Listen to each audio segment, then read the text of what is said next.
Hi everyone, welcome back to the channel.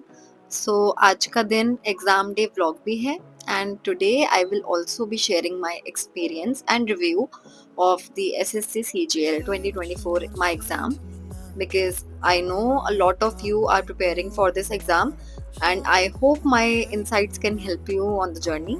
तो आज metro ने काफ़ी वेट कराया तो एक टाइम पर मेरे ये थॉट भी आया था कि कहीं मेरा एग्ज़ाम ही ना मिस हो जाए, बट फिर फाइनली आ गई थी। एंड वहाँ पर सिक्योरिटी काफ़ी टाइट थी, तो अगर आप कुछ भी एक्सेसरीज वगैरह पहन के जा रहे हो और आपके साथ कोई नहीं है तो आई वुड सजेस्ट कि मत पहनना, क्योंकि वो उतरवा देते हैं वहाँ पे। No clutches, no pens, no accessories और वॉचेस। आपको सिर्फ अपना एडमिट कार्ड और कोई भी आइडेंटिटी कार्ड जिसपे आपका डेट ऑफ बर्थ मेंशन हो वो लेके जाना है। और ये है मेरा आफ्टर एग्जाम वाला फेज, थोड़ा सा हैप्पी क्योंकि अच्छा हुआ था पेपर।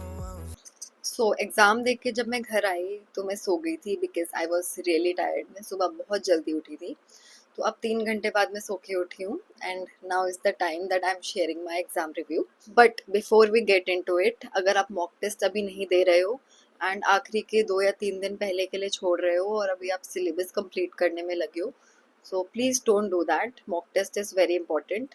एंड जब मैंने एग्ज़ाम देखा तब मुझे रियलाइज़ हुआ कि मॉक टेस्ट ने मुझे काफ़ी हेल्प किया एग्ज़ाम के लिए, ओवरऑल अपनी स्पीड भी इंक्रीज़ करने के लिए। एंड एनालिसिस जो मैंने किया उसमें से भी आई थिंक मेरे को 2 से 3 क्वेश्चन देखने को मिले हैं उसमें, सो please don't miss out on that. And अगर अभी तक आपने मॉक टेस्ट का सब्सक्रिप्शन नहीं ले रखा है देन आई वुड सजेस्ट कि ले लो। एंड मॉक टेस्ट देने के लिए one of the best platform is Testbook, because इसमें आपको 80,000 प्लस मॉक टेस्ट मिलते हैं and that too for 800 different exams. Also, they have 27 lakh plus active users currently and ये 12 प्लस लैंग्वेजेस में भी अवेलेबल है। एंड ये वाला पास आपका पूरे साल तक चलने वाला है, तो आगे भी जो एग्जाम्स आएंगे it will help you in that also. And अगर अभी तक भी किसी ने नहीं लिया है देन आई वुड सजेस्ट कि बाय कर लो। एंड अगर आप मेरा कूपन कोड यूज़ करते हो देन आपको एडिशनल 12% ऑफ भी मिल जाएगा। सो मैं दोनों चीज़ें, अपना coupon code and the link to buy, अपने डिस्क्रिप्शन बॉक्स में डाल दूंगी, आप वहाँ से जाके चेक कर सकते हो। So now coming back to my exam review and my exam experience. सबसे पहले मैंने इंग्लिश से स्टार्ट किया था एंड ओवरऑल अगर मैं डिफ़िकल्टी लेवल की बात करूँ इट वॉज ईजी। एंड सबसे सरप्राइजिंग चीज़ जो मुझको दिखी दैट वाज वोकैब वाला पार्ट थोड़ा कम था। अगर मैं पिछले साल के पेपर से इसको कंपेयर करती हूँ तो उतने जो सिनोनिम एंटोनिम वो लोग पूछते थे वो नहीं थे। And to be honest it was kind of a win win situation for me, because जो सिनोनिम और एंटोनिम वाला पार्ट था मेरा that was not that strong. बाकी cloze test, grammar, fill in the blanks, one word substitution जितने होते थे वो सब थे। एंड मेरा इंग्लिश वाला सेक्शन काफ़ी जल्दी हो गया था, 6-7 मिनट में मेरा पूरा हो चुका था। एंड मैंने 23 क्वेश्चंस अटेम्प्ट किए थे उसमें and I think they are all correct. तो बेसिकली इंग्लिश सेक्शन तो मेरा बहुत अच्छा गया है। अब बात कर लेते हैं जनरल अवेयरनेस की।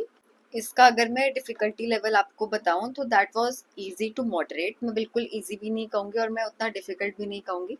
करंट अफेयर्स काफ़ी देखने को मिले थे क्वेश्चन पेपर में। बाकी ज्योग्राफी में 2 क्वेश्चंस थे जिसमें से one was easy and one was tough, तो वो एक तो मैंने कर लिया था, फिर दूसरा मुझे छोड़ना पड़ा।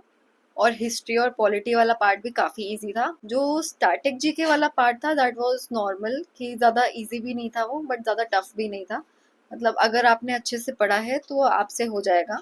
बट साइंस मेरे को थोड़ा सा टफ की साइड पे लगा, बिकॉज उसमें जो क्वेश्चंस थे बहुत घुमा के पूछे हुए थे एंड मैं साइंस बैकग्राउंड से ही हूँ, तो मुझसे भी नहीं बन पा रहे थे वो। तो उन क्वेश्चंस को तो मैं टफ की कैटेगरी में ही डालने वाली हूँ। अब अटेम्प्टेड क्वेश्चंस की बात करूँ तो मैंने 14 से 15 क्वेश्चन अटेम्प्ट करे हैं, मुझे एग्जैक्ट नंबर याद नहीं है बट अब देखते हैं क्या होता है, बिकॉज जीके इज थोड़ी सी अनप्रेडिक्टेबल।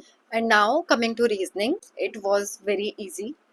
सबसे पहली चीज़, जो 2 क्वेश्चंस, दो टॉपिक्स में मुझे प्रॉब्लम हो रही थी लास्ट में, फिगर सीरीज और सिलोजिज्म, दोनों के क्वेश्चंस आए थे। फर्स्ट ऑफ ऑल मैं तो ये चाहती थी कि सिलोजिज्म का ना आए, बिकॉज कुछ शिफ्ट में वो नहीं भी आता है बट मेरे में आया था। And to my surprise it was very easy, I was able to solve them. मैंने घर आके वो क्वेश्चन, मेरे को थोड़ा हल्का फुल्का याद था तो मैंने उससे मिलता जुलता क्वेश्चन देखा था और मैं सही सॉल्व करके आई हूँ। बाकी एनालॉजी भी जितने क्वेश्चंस प्रीवियस ईयर में होते हैं उतने ही थे। एक क्वेश्चन मेरे को उसमें थोड़ा टफ लगा तो वो मुझे छोड़ना पड़ा। मैंने 23 क्वेश्चंस टोटल अटेम्प्ट किए थे एंड 2 छोड़े थे, जिसमें से एक एनालॉजी का था एंड दूसरा मुझे याद नहीं है। तो ओवरऑल रीजनिंग का पेपर भी मेरा काफ़ी अच्छा गया है।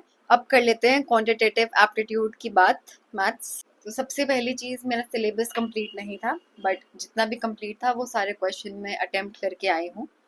एंड मुझे लग रहा था जो ट्रिगो वाला पार्ट था वो काफ़ी टफ आएगा, बट उसका अपोजिट था, बहुत ईजी था। सच्ची टिप देती हूँ एक, फॉर्मूले अच्छे से रिवाइज करके जाना, क्योंकि मेरा एक क्वेश्चन तो पूरा फॉर्मूला बेस्ड था। उन्होंने बस एक ही फॉर्मूले को खोल के दिया हुआ था एंड उसका फॉर्मूला वो शॉर्ट में बताना था। बाकी एजेस पर एक क्वेश्चन था as usual, but that was tough. मैंने काफ़ी ट्राई किया उसको सॉल्व करने का, बिकॉज एजेस मैंने काफ़ी अच्छे से पढ़ा था, बट नहीं हो पाया, छोड़ना पड़ा मुझको। बाकी जो मेंसुरेशन था that was also formula based, but मैंने वो टॉपिक नहीं पढ़ा था। और रीजनिंग मैंने जल्दी कर लिया था, तो मैथ्स के लिए मेरे पास टाइम था सफिशिएंट क्वेश्चंस को सॉल्व करने के लिए। एंड अगर आपका सिलेबस सारे सब्जेक्ट्स का कंप्लीट है तो डेफिनेटली आपका पेपर बहुत अच्छा जाने वाला है।